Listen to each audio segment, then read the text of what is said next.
రంగపేట మండలం చెన్రెడ్డిలో వైఎస్ఆర్సీపీ నాయకులు మొమ్మారెడ్డి సత్యనారాయణ వాణి దంపతులు పోలేపల్లి లచ్చయ్య మల్లిన సత్యవేణి బికిన జమ్మియా పుట్ట సత్య సాయిబాబు ముమ్మారెడ్డి సుబ్బారావు ముమ్మారెడ్డి శ్రీను బొడ్డు బుజ్జియా బర్ను యూత్ మరియు 25 కుటుంబాలకు టీడీపీ కండువ కప్పి పార్టీలోకి ఆహ్వానించిన తెలుగుదేశం పార్టీ రాష్ట్ర ఉపాధ్యక్షులు మాజీ ఎమ్మెల్యే నల్లమిల్లి రామకృష్ణారెడ్డి. ఈ కార్యక్రమంలో అనపర్తి నియోజకవర్గం నాయకులు కార్యకర్తలు, రంగంపేట మండల నాయకులు కార్యకర్తలు పాల్గొన్నారు.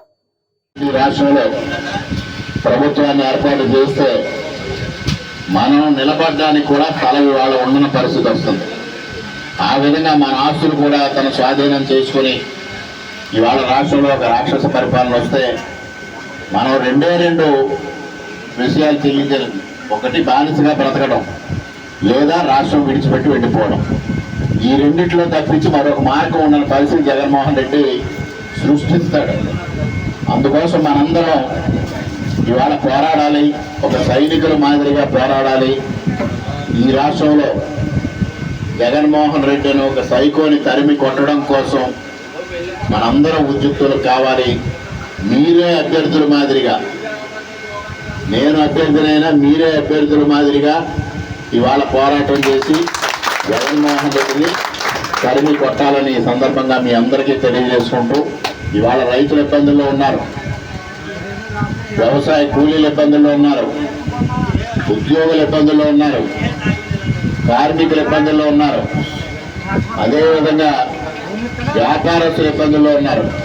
ఏ ఒక్క వర్గం కూడా సంతృప్తికరంగా లేని పరిపాలన స్వాతంత్రం వచ్చిన తర్వాత మనం ఎప్పుడైనా చూసాము అంటే అది జగన్మోహన్ రెడ్డి పరిపాలన అనేది మీకు ఈ సందర్భంగా తెలియజేసుకుంటూ, అటువంటి రాక్షసుడిని పంపించడం కోసం ఇవాళ 3 శక్తులు ఏకమయ్యాయి.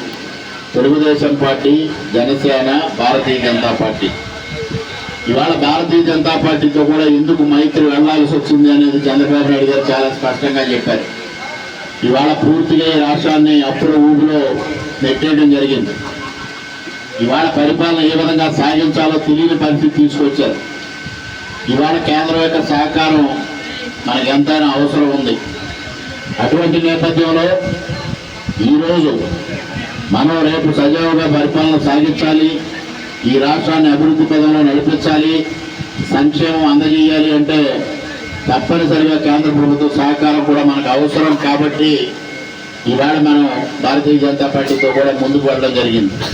ఈ పరిస్థితులన్నింటినీ ప్రజలకు వివరించడంతో పాటు ఏవైతే సంక్షేమ కార్యక్రమాలు ఇవాళ Telugu Desam party, Janasena, Bharatiya Janata party NDA కూటమి ప్రకటించిందో ఆ విషయాల్ని ప్రజలకి సంపూర్ణమైన అవగాహన కలిగిస్తూ గ్రామంలో మీరందరూ బూతుల వారీగా కానీ వార్డుల వారీగా కానీ విడి ప్రతి ఒక్క ఓటర్కి అవగాహన కల్పిస్తూ, చైతన్యం కల్పిస్తూ ఓట్లు అభ్యర్థించే కార్యక్రమాన్ని మీ అందరూ చేపట్టమని మీ అందరినీ సవినయంగా విన్నవించుకుంటూ, నా ప్లేటర్ గారు చెప్పినట్టుగా 16 రోజులు ఎట్లయినా అనుకుంటే కనీసం 2 రోజులకి ఒక ఊరు కంప్లీట్ చేస్తే మరలా మొదలు పెట్టాలి.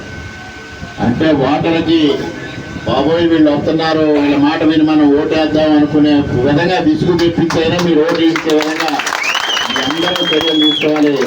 స్పష్టంగా మాత్రం చెప్పాలి, ఎమ్మెల్యే ఓటు సైకిల్కి, ఎంపీ ఓటు కమలంకి వెయ్యాలి అనేది ఓటర్కి సంపూర్ణమైన అవగాహన కల్పించడంలో మీ అందరూ ప్రముఖ పాత్ర పోషించాలని మీ అందరికీ సవినయంగా విజ్ఞప్తి చేసుకుంటూ, మరొక మారు మరి ఈ కార్యక్రమాన్ని ఆర్గనైజ్ చేసిన గ్రామ శాఖ అధ్యక్షులు వీర్రాజు గారు, సత్యబాబు గారు, మురళయ్య గారు, అదేవిధంగా ఈరోజు వారు చొరవ తీసుకుని తెలుగుదేశం పార్టీలో చేరుతున్న మొమ్మారెడ్డి గారు, సత్యనారాయణ గారు, వారి బృందానికి, లచ్చయ్య గారు, వారి బృందానికి హృదయపూర్వకంగా స్వాగతం, సుస్వాగతం.